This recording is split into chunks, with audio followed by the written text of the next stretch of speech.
with us. We've wanted to talk to Loren for many years. You can see the Sasquatch prints on our wall and everything. Loren's been a researcher in cryptozoology for a while, writer, lots of books. Cryptozoo News, great blog over there, and it's got news of the International Cryptozoology. Oh, I got to say that right. Cryptozoology Museum, the world's only cryptozoology museum, and yeah, we want to talk about that for sure. So thanks for joining us, Loren. Well, it's great to be here.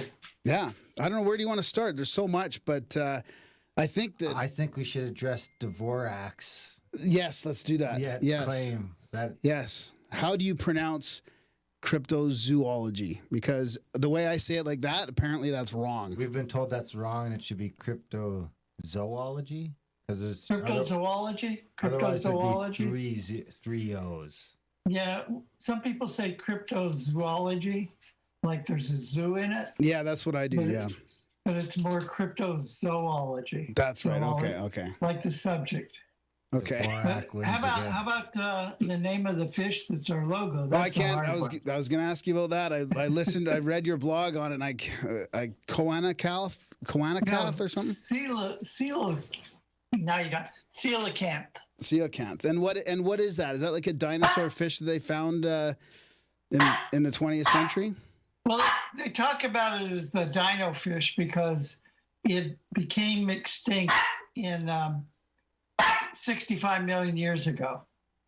And then they came across a pile of fish a museum director did in South Africa, in East London, South Africa, and discovered it in 1938, rediscovered it in 1938, since they knew it from fossils. And so it's a darling of cryptozoology in terms of the locals knew about it, they ate it, they put a lot of spices on it because it didn't taste good, but they certainly, we talk about it like the giant panda, the mountain gorilla, the okapi. These are different things that indigenous people knew about, but then Western science discovered later. Right. And is it also important because it's a dinosaur fish that there's only so many of these things that are still living now or that are still there? Is that also part of it? Well, it was called the living fossil. It's called the Lazarus species because it's one that became extinct and was refound. It's called a dino fish because it was only known from the age of the dinosaurs. So all of those kinds of things. It's very endangered. It's a deep sea fish, but we really don't know how many are out there because it's so hidden. Is it pretty big? Yes, the one I have, the only model of one, a replica of the first one found in 1938, and it's 5.5 feet long. They can get to be 6 feet long. So a lot of people are really struck by it when they come in and see this model of the fish, and they always thought the coelacanth was very small, but it's quite amazing to take it in. So what about the other thing you have in the museum, that skeleton, that 9-foot skeleton? Is that something new to your museum? Yeah, we just had the acquisition of Chris Murphy's Sasquatch Revealed. And it's actually been around the country. It's a traveling exhibit. It started about 14 years ago out on the West Coast in British Columbia and Washington State and different places like that. And we've been talking to him for a few years, and it would pop around and stay in a museum for maybe 18 months or so and then move on. Well, Chris is kind of coming to the end of his real exhibiting of that. And so he's moved it to the museum, and it's probably not going to leave our museum. It's become a permanent acquisition. And so we're quite excited by it, but it also is a lot of work because we're recurating the whole museum to accommodate this very large collection. And one of the pieces of it that you've seen is the 9-foot tall human-like skeleton, so that people get some notion of how big Bigfoot is, because we actually now have it standing up right next to our model of Bigfoot, which is 8.5 feet tall. The skeleton was created in the 1970s by a bunch of college students in Arizona, and they made it to show people how big a 9-foot tall human would be. Right. But it works for us in terms of the Bigfoot exhibit, because it's all in the same ball game. So that's only been there since the summer, I think? Yeah, since the summer, we brought that in. Also, a large collection of material from a man who passed away named Orrick. And if you ever read any of my pieces on Crypto Mundo, he was a frequent commentator. He would come in and leave lots of comments and criticisms and insights. And he gave, he was secretly a very wealthy man who went around and collected like coins, postage stamps, artifacts, paintings, all cryptozoological. And his family decided to divide it up, and they're selling some parts of it, but they gave a big chunk to us, mostly of thylacine, or the Tasmanian tiger, the dodo, and some drawings of the okapi, pumas, and different cryptids from around the world. Yeah. So that's also being added to the collection, and we're recurating. Wow. Now, a lot of people were very negative about the pandemic. And I too, know there's a lot of pain with the pandemic, but we always try to look for the bright side. And one of the things that happened during this pandemic over the summer was the restaurant, which was always, there was 2 restaurants in front of us over time. And we've been in this location since 2015, a venue where there's lots of businesses with the hospitality, a brewery, a distillery, a winery. And the restaurant actually, during the pandemic, had to close down like we did, and they could never really get it together to get up again. They were down to, 15 customers a day and losing money, terrible losses.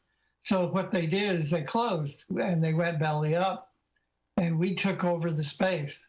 So we actually, during the pandemic, have expanded the museum by 1/3. And it's been a very successful time for us.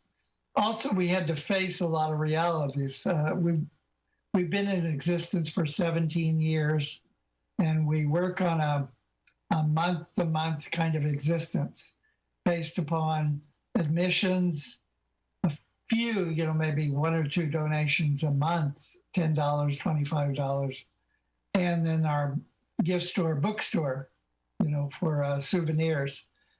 And what's happened, of course, is we've been forced to take out loans, and that was the first time in 17 years that we wanted to go into debt. But it's actually, I sort of feel free by being in debt. Now we don't have to worry. We can at least worry 3-4 months ahead because we've got money in the bank. It's money in debt, but that's better than where we were. So I'm kind of being educated about debt is okay, I guess. We have a president that's in debt, right? Yeah. So, it sometimes works for people. And for a nonprofit business, it seems to be the way to go. Yeah. And so that's been enlightening. Yeah. So do you want to talk a little bit more about what's in that? It's that Sasquatch Revealed exhibit? Because like you said, it's been traveling all over, and now it's there. No, I don't, because you won't come if I tell you everything. No, what Chris, of course, is in British Columbia. So he has focused on, hey, my dogs. Must be somebody getting close. Anyway, there's a lot from British Columbia with regard to Sasquatch. Yeah, I grew up near Harrison. I grew up in Maple Ridge, and we used to go to Harrison Hot Spring for skiing all the time, and we'd go there to hang out. And that they embraced the Sasquatch there. They had a whole Sasquatch Inn on the way down that you would see, Right. and so it was part of the culture back from the 60s, 70s, 80s. Yeah. Yeah, I was there in 2011 again. Yeah. I went up there in 1975 when I did a cross Canadian tour. But in 2011, a lot of us gathered in Harrison Hot Springs to do a tribute to John Green. And one thing I noticed is it seemed to be epicenter of Sasquatch. Almost every other corner has a, Bigfoot gas station or a carving of Bigfoot, or you can eat in a Bigfoot restaurant. It's all over, and they really have definitely embraced it. Yeah. So it's a cool place. So anyway, he gathered a lot of information about Sasquatch. There's footprints that cast that we already had 250, but he's added another 40 to the collection. He has nice labeling, nice historical perspective. He looks at some of the more important people like John Green, Roger Patterson, goes over the film. Chris very much loved the film and did big blow-ups of the Patterson film. So we have those all along the wall, and placards and different art that goes with it, native art, and sort of primitive paintings of people doing what Bigfoot looks like. As far as artifacts too, it's all throughout the museum. Nice. And part of the museum, which we already did, but also he does too, is a lot of people don't really understand why we have toys in the museum. But we feel that toys are sort of a popular cultural representation of Western view of these creatures, just like how anthropologists go around to collect native art or carvings or masks. masks, beadwork, stuff like that. I have for 60 years that I've been doing this. I've picked up roadside art. Whenever there's a sighting, oftentimes you get different people doing paintings just for that area, or a fluffy toy that only exists for 2 years, like in Washington State when they did had its 200th birthday. They did little Bigfoot type creatures. So our museum is filled with evidence, footprints, hair samples, fecal material, but also it's filled with these popular cultural items, like Teenage Ninja Turtles. We have some of those because they really overlap with kappas, which are the Japanese folklore. And so we see that over and over again, and with all the different cryptids. So the museum's been around 17 years. It's just expanded. What started it all? What initially got you? What led to the opening of the museum 17 years ago? Well, it was my collection, and it was in my house. And I had just bought a new house. I'd gone through another divorce, been there, done that. And I decided to buy a house that was a little bit bigger than what my boys and I needed. And so I talked to my accountant, I talked to my attorney, and decided to create a museum in my home where the whole first floor was a museum we would live upstairs, and also we had a room downstairs that we could use as a bedroom. And so I slowly started that. I said, if it's going to happen, it's got to happen some way. So it started, and very quickly, I had people saying, you need a more central location, downtown Portland. And the other thing was, I'm kind of known in the field. I've written a lot of books. I've done a lot of TV shows and podcasts and different things like that. But just because I and some other people in cryptozoology realize that I'm known, that doesn't mean the IRS knows me. But they did know me. They got to know me, and they decided to do an audit because I was taking a very small tidbit off of my taxes for having a museum in my house. And they didn't like that. So I fought through 6 appeals and lawyers and all kinds of different things, and decided finally I was getting so deeply in lawyer fees that I just decided to do, after they had discovered that they owed me money, then we kind of both mutually agreed the solution to this was me to move into a building downtown and open a museum. I've always wanted to have a museum with cryptozoology. I want somebody else to do it maybe, but I'm always the guy that if it doesn't happen, I go ahead and step forward. So created the museum, and it, like I was saying earlier, one thing led to another, and it just keeps getting bigger and bigger because, I mean, you can only show your girlfriends your etching so many times. So you think it was really about the taxes? Of course, the conspiratorial part of me goes, they're trying to shut you down because they're like, hey, that guy's got all kinds of Bigfoot stuff on display. Well, it was very interesting. My accountant and my attorneys had to take all these videotapes and all these books that I'd written and to really prove, because on my taxes, I write down my occupation, cryptozoologist, because that's what I am. And, it was just That's a probably long, an automatic hard audit. Pardon me? That's probably an auto audit. It could have been, but they fought me like it was, targeted. Yeah. I didn't never feel narcissistic or, paranoid about it. I just knew that I had to fight it. Yeah. One thing that my accountant discovered is that since I'd passed the age of 59, they were still charging me for taxes that they should have dropped off a long time ago. So that was nice discoveries of things.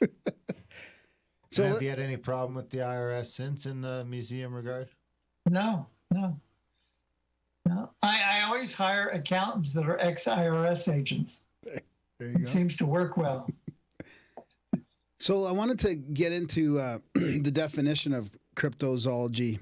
And did I say it right? That's a little better, right? Cryptozoology. Zoology. That's all Because right. I was thinking about how far this has come in the last 5 or 10 years, or at least maybe because we've been podcasting for almost 8. I don't know if that's got anything to do with it because we're more involved, but it really feels like it's opening up to everybody. This is just it's more accepting. It's more approachable for people. And but what's the difference between, like you talked about, I read some of your blogs and you really had a good definition of, like, once it's found and it's known, it's no longer a crypto. But what's the difference between some of the stuff that you have in your museum, some of the real crypto stuff, and like a saber-toothed tiger or something that was, that we have bones from the, before the end of the Ice Age type thing? Well, there's various divisions in the Cryptozoology Museum. You have, for instance, there's lots of cryptids, as we call them, evidence for them, cultural folklore related to that. What you're talking about are the antecedent or candidate animals and species that may be relevant to a cryptid. In other words, I've done a lot of investigations across the United States of black panthers. Right. Black panthers are more frequently seen than Bigfoot. And it's so frequently seen. Where's your show coming from? Calgary, close to Calgary, Alberta. Oh, really? Okay. So, all in that area, you have black panthers, mystery cats, and yet in your area, there's real mountain lions. And so that's an existing species that might be confused for a mystery animal. Right. And so we're always interested in knowing the nature and natural world wherever there's a sighting. But also, like with the Black Panther reports, there seems to be some connection to them having some link to what's called Panthera atrox, which is a prehistoric Pleistocene last ice age animal that may be still surviving. So Wow. we're interested in surviving fossil forms. Right, right. So we have fossils in the museum that may relate to some of those creatures. Then we also have fakes and gaffes and hoaxes, a little small section, especially useful if you're taking a school group around to really heighten the idea that cryptozoology is also about critical thinking. I'm very skeptical of lots of the stories we hear, lots of the sightings, and but people generally are not trying to hoax you. Hoaxes are about 1% of all the cases, but they're about 90% of what the media wants to talk to you about. Yep. So, it's very slanted towards the media comes along. They want a story that they have a beginning, a middle, and an end. So they love hoaxes because they can talk about how mysterious it is and they can sell newspapers and get their ratings up. And then they can, in 9 days, say, oh, it's nothing but a dog. It wasn't a wolf man. It wasn't a Bigfoot. It was a dog. And that happens over and over again. In your area, I wrote a whole book with Mark Hall called True Giants. And there's a subfield of Bigfoot Sasquatch studies that people don't want to talk about. It's of these giant 15 foot to 20 feet tall giants. And there's the Big Horn report from Alberta is a Big Horn Dam. Sightings of huge creatures that Roger Patterson, John Green would talk about, but they wouldn't write about. So in that book, I quote them, I quote their cases. We look at that, and we look at these kinds of true giants, as we call them, all around the world. And there's something going on there. It's just that I'm a radical within a radical field. Sometimes people don't want to hear what I have to say. So what is it about? Because giants are the other thing. I mean, it seems to be in the last 5 or 10 years, they're being more accepted. There's more and more evidence coming out. Yeah. Back to your original question. Why is the field opening up? Well, the population's getting larger. More people are getting interested in this. There's more shows on TV. The end of the 90s was a skeptical debunking time. Yep. And so you had the explosion in the 60s. You can kind of start thinking about this. Then in the 70s and 80s, you had lots of books, lots of TV shows, and people started getting interested. The documentaries on TV would feed the books. The books then would create people that wanted to do documentaries, and it got to be a cycle. In the 90s, it started contracting, but now we're exploding again. Yeah. And it's happening on all fields. Yeah. But there is some very subvertive things going on. You have what are called the guerrilla skeptics. Have you heard about them? Yeah. And they're invading Wikipedia. Yeah. Yeah. And if you write something about Bigfoot, they'll jump right in there and they'll call it a pseudoscience. They'll put negative stuff in there, and almost any subject that is not mainstreamed. They think it's their God-given duty to, try to downplay everything in that article. So I figure they're not worth it worrying about, except for high school students who uses Wikipedia for papers anyway. Yeah.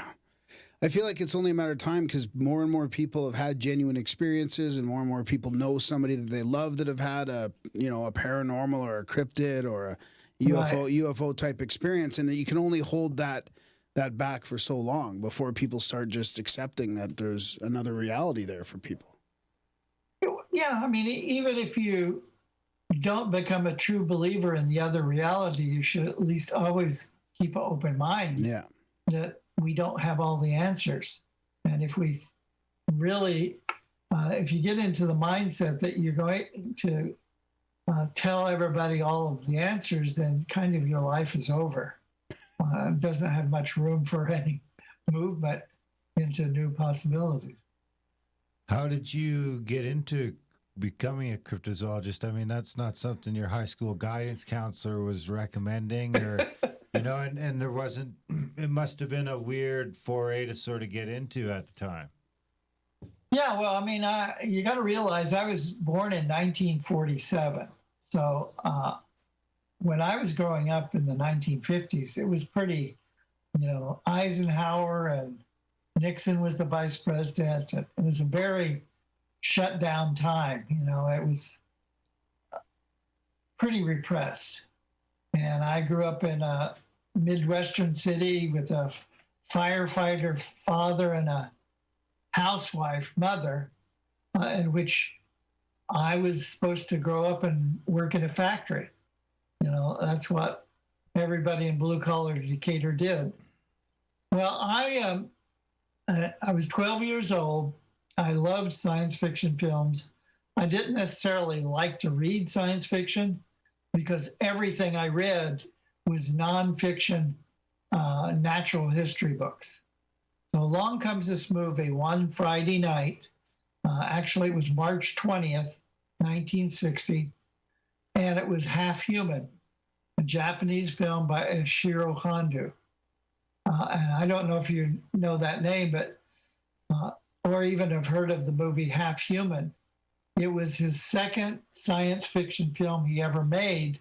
His first science fiction film was a little number called Godzilla. He was very famous for Godzilla. Half Human, hardly anybody's heard of. His third movie was Rodan. And so he was, our powerhouse filmmaker.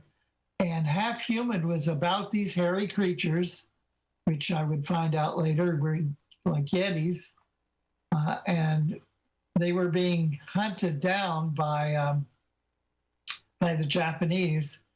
And the villagers there, which were based on the Ainu, the tribal, the indigenous people of Japan, they would beat on them in the movie, and they would torture them and mistreat them. Because I guess that's what in 1958 to 1960 was allowed in the films. Well, soon after I watched the film, that film was banned. That's why I could never see it again, so to speak, because it had been banned in Japan as too, negative toward indigenous people. Anyway, I saw it that Friday night, got up. I had a TV station in Decatur where I actually got up and was able to watch the movie again.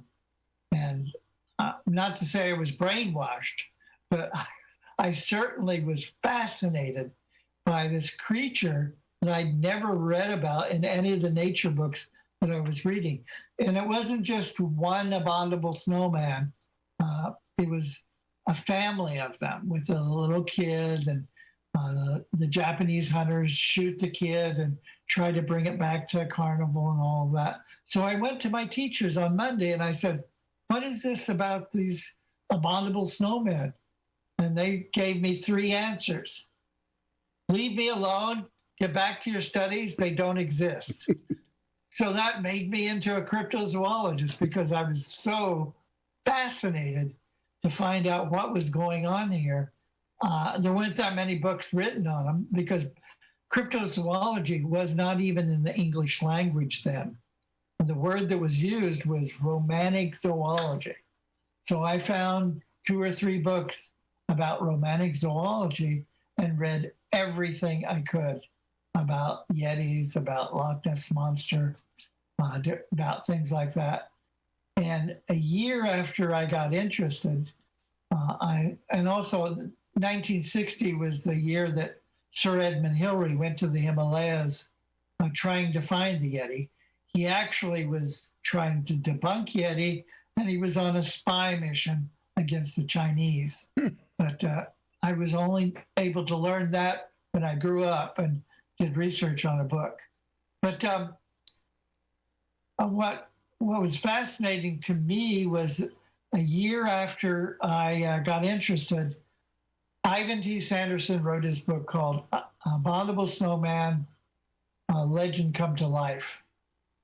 And I took the book, literally put it in front of me, went through each page and took out everybody's name and wrote to them all over the world. Wow. And got 400 correspondents. Wow. As well as being a full-time correspondent with Bernard Heuvelmans and Ivan T. Sanderson. And start doing field work for them, looking for some stuff they were looking for, like the Iceman, started tracking down Hansen. So much so that when I was 21 and asked to speak in Washington, D.C. At a conference, I walked into the conference and everybody thought I was in my mid-40s because I'd been doing so much in the field. Remember back when we only wrote letters and you didn't hear from people for 2 weeks? So you occasionally would make calls to people, but it's unbelievable how much contact and how hard it was to contact people. I mean, now I can, pardon me? Would you have written more books, or do you think you would have had a podcast, or do you think you would have approached it different if you were just coming into the practice today? Because that's kind of like where we were coming from, you know. We just had wanted to talk to all these people all over the world, and if we had a podcast, it lent us just enough credibility. Well, I think that I kind of got. I'm old enough now to see that I was very lucky. A lot of the founders of the field are dying or have already died, and I knew them. And so I got to be in the second wave, Right. or the second generation of cryptozoologists that was there when that happened. Or, I mean, if you've seen any of Seth Breedlove's films, Yep. you'll notice a lot of it's in the 1970s. Well, I was there. I was investigating this. I was hitchhiking to Mississippi from college instead of going to class. You know, I was doing stuff like that.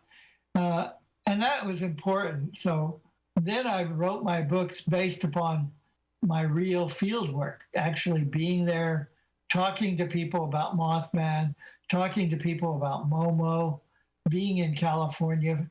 I went to live in California for 2.5 years and met all of these Bigfoot people like Jim McLaren, different people that were just getting into the field out there.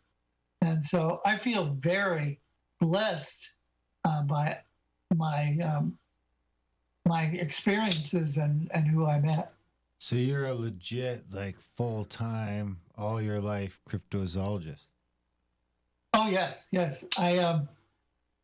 I have written 40 books, co-wrote them or wrote them, and I've written chapters or introductions to another 60. So I've been connected to like 101 books. And for many, many years, I would do cryptozoology on the side. I got a graduate degree in psychiatric social work and worked in mental hospitals and with runaway kids to support myself until I could get to the place of, after several divorces and losing money, to actually be able to have a little bit of Social Security, be able to make a little bit money on the side that you can add to the Social Security. And I do this full time. I've been doing, and then teaching courses at university in cryptozoology and documentary film, because I made documentary films too. And I've done a lot of, a little bit of conspiracy stuff because I'm interested in how people's minds work around that. But I've had many different careers with cryptozoology kind of on the side. But seriously, since really for all of the 2000s, I've been doing cryptozoology only. Yeah. So how did you, speaking of the sort of the psychological part, or you mentioned being, skeptical and have to, think critically about all this. Was there a point when your belief system changed, or was there any sort of adjustments, or how did you? Because obviously you're interested in it right away, but that doesn't mean you necessarily believe in it right away. Or how did that your belief system evolve with your research over the years? Well, I think changing from my parents' point of view helped a lot. My father was in the Navy. My younger brother, was drafted into the Army and served in Vietnam. So I had that military family, nephews, uncles were police officers, military people, firefighters, a kind of a rigid yet serving the community kind of point of view. Well, I took it a different way. As soon as I got to college, I immediately was drawn to anthropology because I wanted to have room in my brain to put myself in other people's shoes, to not just think my way is the highway. I wanted to, and I did that with cryptozoology. I would never go into an investigation with preconceived notions about, well, if they, like I saw in one program once where a Bigfooter is standing this close to another eyewitness who's saying, but Bigfoot's face was black. And the researcher's shouting back at him, no, Bigfoot's face is never black. And I just could never see doing that with an eyewitness. I wanted to really empty my brain to hear what people wanted to tell me and really be non-judgmental. In fact, people in the media would always say, do you believe in Bigfoot? And I'd say, stop right there. I never use the word believe. I accept or deny the reality of any situation. I investigate a situation, but the people that I do not like to have on expeditions with me are two types: true believers, because they hear everything in the woods is a Bigfoot, or the debunkers, because the debunker won't even have any room in their cosmos to take in the possibilities. So, I feel like I can be openly minded and yet skeptical, or skeptically open-minded all the time. Mm-hmm. And what's your favorite cryptid? Yeah, I was going to ask that. Yeah. Well, you know what they say about, I'm a very romantic person. And so the Yeti will always be my favorite because it was my first love. But have you ever heard of the Dover Demon? Yep. The Dover Demon. That does sound familiar. Did we talk about that with Seth? No, I don't think so. No.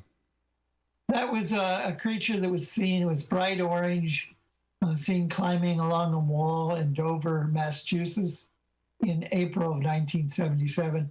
Well, I did that investigation and I actually coined the name, the Dover Demon. Because I'm a writer, I've coined a lot of names coincidentally with my writing, because whenever I investigate something, I create a file, but I used to have real paper files. and Dover Demon, Phantom Clowns, Phantom Panthers, all these names that you might hear. Napes, which are the little apes in the woods. Those are all names I created that have kind of gone into cryptozoology. So the Dover Demon very much is a favorite of mine because it's so unexplained, and I don't know what it was. I really don't. Maybe it was, something related to, goblins, maybe chupacabras, maybe merbeings. I don't know. It was seen along a creek. 4 sightings, all in a straight line. If you look on a map, and just about 4 feet tall, kind of like the pudge wedgies. So. Interesting. We had another podcaster on the show last week, and he was talking about his encounter in the swampy woods in camping, and he heard this crazy howl, and when he looked back, he had found all these other instances of campers and hikers. I think they had seen Dogman and stuff like that around that area, and it made me think about how, like, do you have any overarching theories, or like the Dogman seems like, there's an Egyptian god Anubis with a dog head, like a lot of these. What's that? Isn't it Anubis? Yeah, whatever. Yeah, isn't a lot of these? It's interesting that a lot of these gods are part human, part animal, and yet you're still seeing these contemporary reports on sightings. Like, do you think there's any connection? Do some of these possibly go back that far, or is it a completely different phenomena? Well, I think that ancient folklore is like new folklore. It comes from someplace. And a lot of the legends definitely seem to be related to something that people are seeing. One of the things that I think a lot of the more modern researchers do awful quickly is they come up with a theory before they have too much evidence. Right. I know Linda Godfrey really well. I like her. We've been together in lots of conferences, but I've always been skeptical of Dogman because some of the early reports I heard sounded like Bigfoot that were bending down on the roads eating roadkill. And then people would get all excited, in Bray Road, Wisconsin, and say, oh, there's Dogman, there's Dogman. And it would go very much to the werewolf folklore. Right. And then it became a phenomenon, and then it became a conference, and then it becomes a quick documentary. And I think it loses any notion of solid evidence. Where's the footprints? Where's the fecal material? Where are the hair samples? So my overarching place in cryptozoology has always been biological. I'm not into fourth dimensional creatures. I'm not into, Bigfoot jumping out of UFOs or anything. I know there's lots of people with lots of theories, and I figure that's fine for them. I'm really here to occupy the middle with biological and anthropological information to say, well, this could be in this realm. But I mean, there's also some real fringe people that are into woo-woo so much, like him. I think I'm very much a follower of Ivan T. Sanderson, who once told me, never try to explain one unknown with another unknown.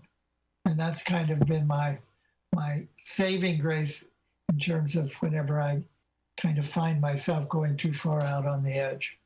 I loved his book on underwater flying saucers. I think it was USOs. Yeah, USOs. Yeah, that was great. Yeah. And since he was in ONI, I mean, he was in British intelligence for the Navy. And I think it's interesting. He had a lot of back channel information and put some of that in the book. Yeah, wow. Well, I'll get in crap if I don't ask you this question, since we've got a whole product line and stuff going on. Because I've always been an advocate of if I'm out in the bush with my rifle and a Bigfoot wanders along, maybe one should be shot to prove the species and protect it and put this debate to bed once and for all. And Graham is very anti. So we'd have to ask the world's foremost cryptozoologist if he would condone shooting or not shooting Bigfoot. No, I don't. I'm firmly in the no-kill camp for a variety of reasons. One, I'm a vegan, and I really don't like to eat meat and don't like to kill animals. The other thing about your whole notion of kill it and then they'll prove it is that you're going to shoot somebody with a suit on one of these days. That's what Graham says too. Yeah. Well, there is real possibility that the first one that shot, even if it's not a human in a suit, you could get into the trouble of local law enforcement saying that this is a Native American that's just, got lots of hair on it, because without DNA samples, you could be shooting a new branch of human beings that we don't know about yet. So I don't blame Graham. That's kind of what I say is like, you're going to look at it in the eye and you're not going to be able to shoot it. I mean, you hear those stories about the hunters that just can't even, it's more of like you're a man, you're trying to underestimate my resolve. Well, I mean, also there's a lot of times people that go deeper in the woods, they start noticing that some of these Bigfoot and the men and women, males and females, are doing sexual activity, and you might get freaked out by that. How could you shoot them as they were making love? Yeah, there you go, Darren. Interrupting. Well, I wouldn't shoot them if they were making love. I mean, I'm not a monster. But you said you wanted to prove. Then I'll just steal the baby. Victimless crime. Wait around 9 months, right? Is that what? I wonder if the gestation would be the same. Yeah, we don't know. Do you think so? Since you probably know most of the cryptids and where they sort of think, do you think now Bigfoot's your favorite? Which one? Yeti, is there any Yeti. or Yeti? Yeti. Do you think there's one that's gonna be like blow the whole thing open, or one that's just a matter of time until we find one?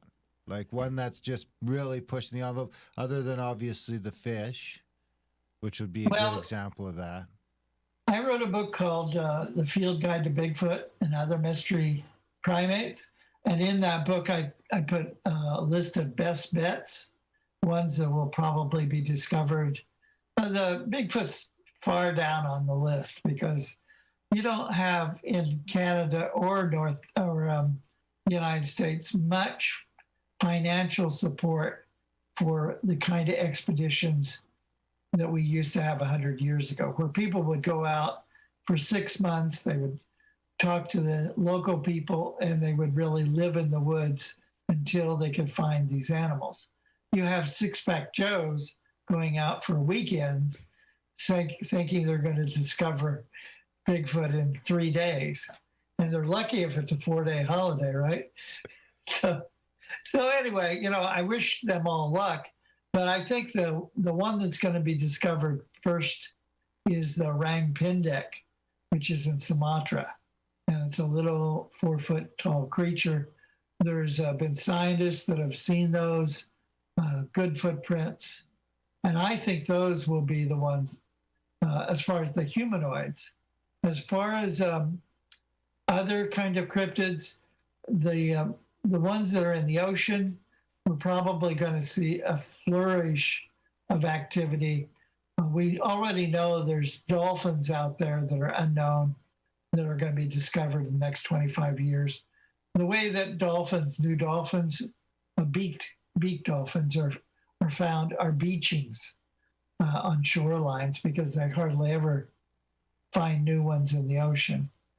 And then there's lots of birds and lots of turtles. And they found a brand new bird in Central Park, New York. They found a king crayfish in a river in Tennessee. It was twice as big as the known crayfish. They found a new turtle in the Pearl River in Mississippi.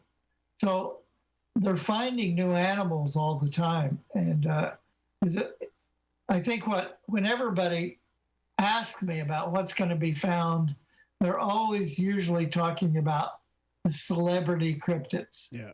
You know, Bigfoot, Yeti, Loch Ness Monster, Champ, you know, some lake monster in Quebec, something like that. Ogopogo out here. Yeah, Ogopogo, right. Or Caddy off of the coast. But I don't think any of the big ones, the big celebrities, are going to be found right away. They almost, by their very status, I mean, Sasquatch is held up to such high proof that it's going to be hard for anybody to, you know, need a body.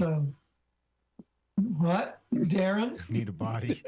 Yeah, need a body. Even though Grover Krantz said, you know, if you shoot one, he was, you know, advocate. He said, shoot one and cut its head off, you know. So because the whole body would be too heavy for you to bring out of the woods, but you'd come out of the woods with the head. Everybody run far away. Or the foot. The foot, yeah. As long as you could, you know, make sure that there was hair on it, right? Because you could cut a person's foot off and a Tape large some person hair on it. could be a basketball player. They wouldn't know. How big are your feet? They're not very big. What about some of those dinosaur type ones? Like, is the Mbembe one that they seem to be quite accepted by the local community? Well, Mbembe is certainly a possibility. The one fallacy with the Mbembe is that almost all of the amateur cryptozoologists that talk about it think it's a living dinosaur. But the closer you get to the evidence, it's probably an unknown aquatic rhino. And that is a possibility. A mammal, some kind of unknown mammal in deepest, darkest Africa probably still exists. And also South America. You know, like there's reports of a different kind of cat, maybe a saber-toothed cat down in South America. That would be exciting, very exciting. The humanoid one, I feel like, would be exciting too. What do you mean? Which one? The one That you're going to shoot? No, not the one I'm going to shoot. The one you had mentioned, a humanoid. I forget where down in Orang Pindek? Yeah. Oh, that would be exciting. I was just talking about the non-humanoids for a minute. How humanoid are they? Like, are they like? Well, they walk upright, and they seem to have some kind of ability for thought and communication. They're not a monkey. They're not an orangutan. They seem to be a little bump up in terms of humanness.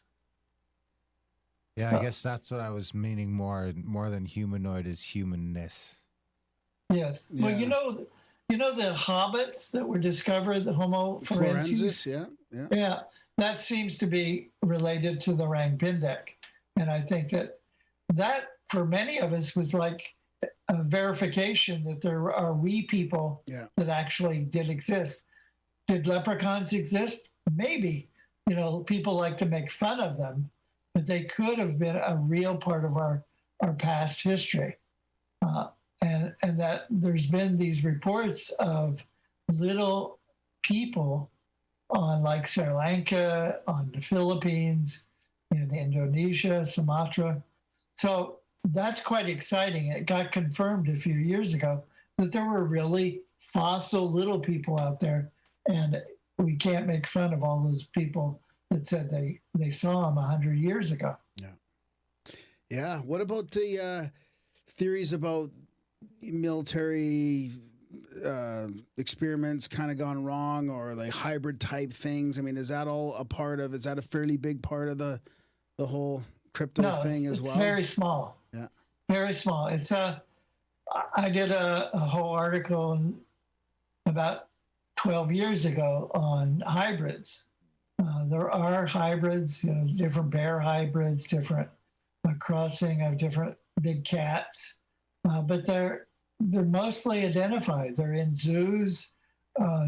There's species that never overlap the ranges. So most of the sightings aren't of hybrids. They're of an animal that's completely outside what's known. And I think one of the two of you said, once something's discovered, it's no longer part of cryptozoology. It becomes part of zoology. But that doesn't mean we're not interested in them, like the okapi, all of those.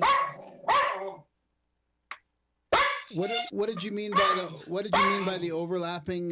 You mentioned something about the hybrids not overlapping. The big cats. In other words, they're having crosses between lions and tigers, and they usually actually exist in ranges where their interbreeding would not naturally happen. Okay. So they're really not part of the equation of cryptozoology. Okay. People like to talk about them because they always feel like, well, it's got to be a hybrid because it's such a weird description for this animal. It's the weird part of weird animal science. Yeah.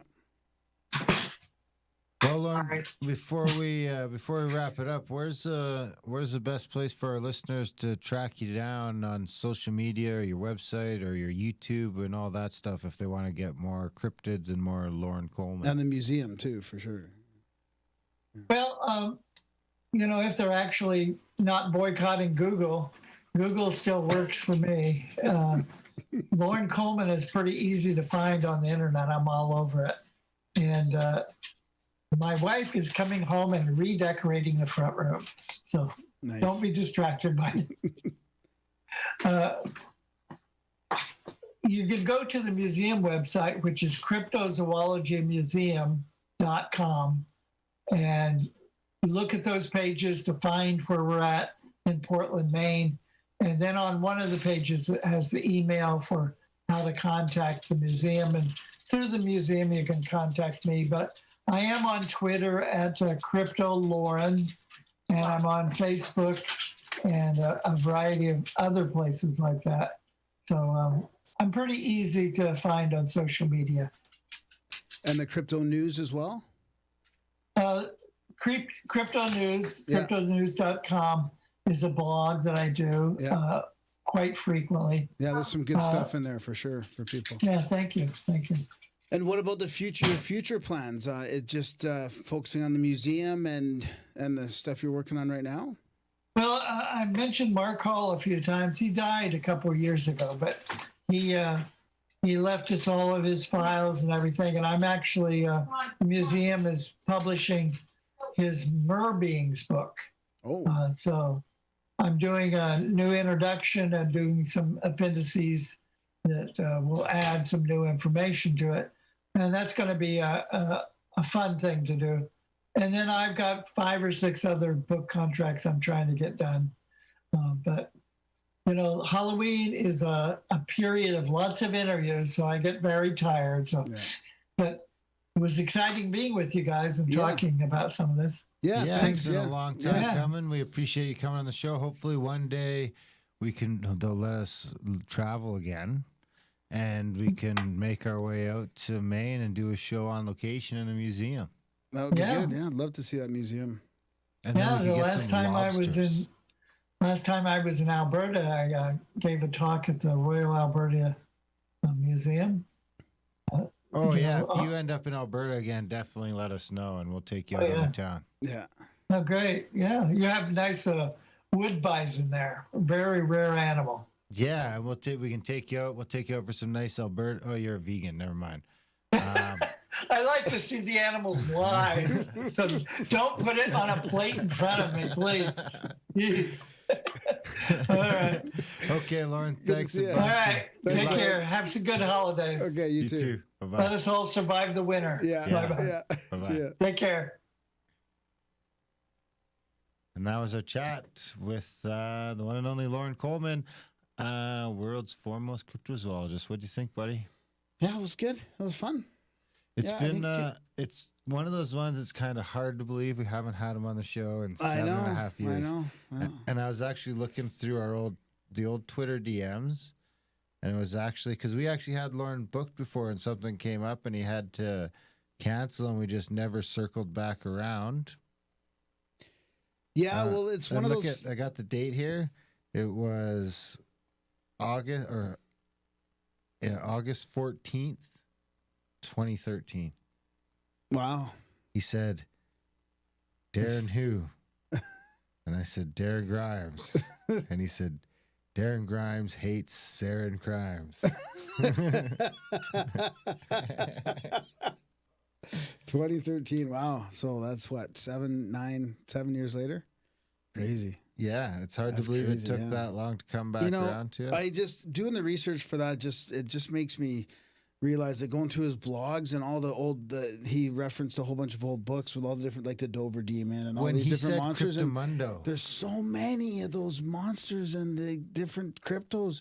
It makes me just wonder what's going on in reality in life. Like how many of those are real? I can't believe he's still straddling this line of like, he's in the middle, doesn't really say one way or the other, when he talked about Cryptomundo, it made me think Yeah. of all those old Mysterious Universe Yep. episodes of them telling those like cryptid encounter stories from Cryptomundo and stuff like that.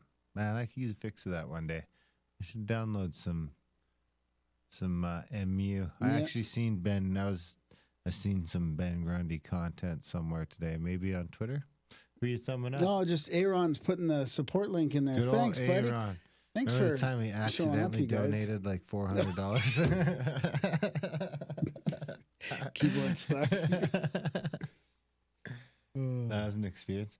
Right on, Aaron. Good to have you.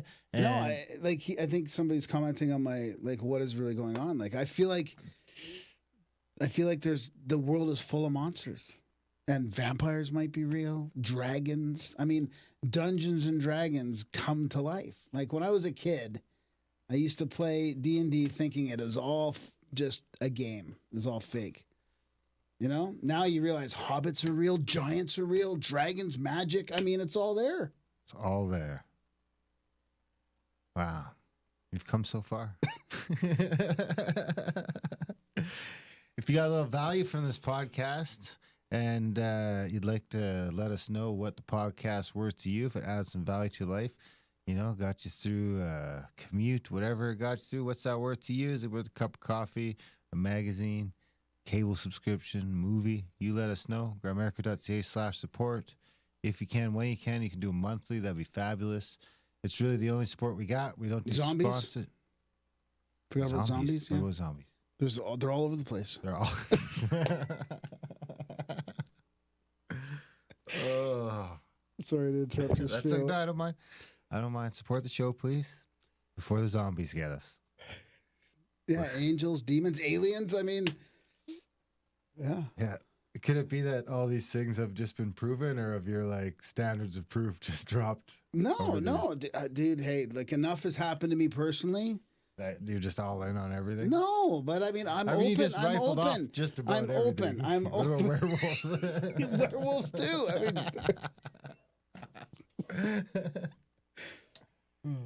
There's a good quote from a book I was reading a while back.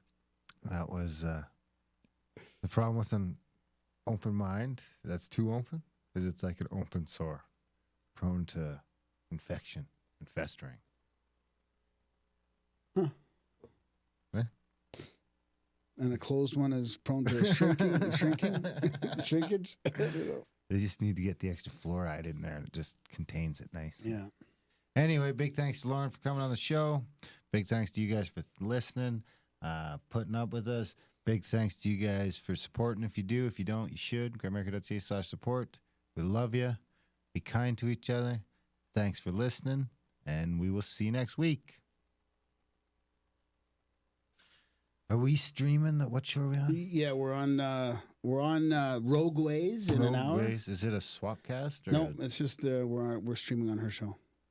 We don't have to worry about anything. We're not streaming anything. We're No. streaming on her show. Yeah, Yeah, you can just. Have we been on this show relax. before? No, almost a couple times. Came close. Fell through rogue ways. Rogue Ways, yeah. I feel like we've been on this show before. No, we haven't. No, Have we had them on? no. Huh. No. Well, this It will be almost fun. happened, but Meeting new somebody people. dropped the ball along the way. Gonna start doing a monthly. Please do. We love you for it. Just maple syrup would be good enough. Send some maple syrup to the P.O. box. Graham loves that shit. Okay, well, we'll be on the Rogue Ways YouTube channel. I guess you guys can figure that out. Find it. You'll find that shit. And if you want to, you can see us talk about some other stuff in like an hour. If not, we'll be back next week. I don't know if we actually have a booking yet. Maybe we do. Next week, we got Ryan Merkel, Quadrant Theory. I don't even know what the fuck that is, to be honest. Neither do I. You better forward me some stuff to look at. I sent you the stuff, I thought. No. Okay, I'll send you stuff. He contacted me on Facebook. Is this still the live show that gets put in the? Are we still? Is this still part of the YouTube live show that gets? Yes. Really? Yeah, do you want to shut it off? I might have burned Grimsteak. What time do they go live? Is it I don't know. 5 our time or 7 our time? 7 our time. Okay, good. Then I did. I was thinking Or last time. six I was or like, is 7. it 7 Eastern? Yeah. No, I don't think so. Okay. But he's Eastern now. All right, guys. I don't know if he still does on our show, on the Grammar Radio. They quit. He quit us. He might have. Crazy work schedule. Anyway, we love you, motherfuckers. We'll see you next Wednesday when we talk Quadrant Theory. Whoa. Maybe I should email Adam Curry while we're here